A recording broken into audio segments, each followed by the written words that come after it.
May sabihin ko na, Shawi, kahit ngayon, pwede kong sabihin, humihingi ako ng paumanhin kung nasaktan kita. Sa hindi inaasahang pagkakataon, pinili ni na Christy Ferman at ng mag-asawang Sharon Cuneta at Senador Kiko Pangilinan ang kapatawaran kaysa sa matagal na alitan.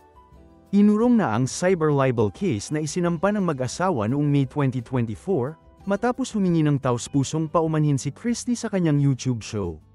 Noong July 8, 2025, nagharap sila sa korte, hindi para magbangayan, kundi para magkaayos. Inamin ni Christy ang kanyang pagkukulang at buong kababang loob na humingi ng tawad sa megastar. Ang pagpapakumbaba po ay hindi ibig sabihin duwag tayo. Aminado ako na nasaktan si Sharon sa mga binitiwan ko dito. Pareho naming hindi gustong masira ang isang relasyon na matagal naming pinaghirapan. Ngayon, pwede kong sabihin, humihingi ako ng paumanhin kung nasaktan kita sa mga sinabi ko. Aniya, nagpahayag din ng kagalakan si Sharon, na nagsabing, di basta na itatapon at nalilimot ang pagkakaibigan. My heart is so happy and at peace.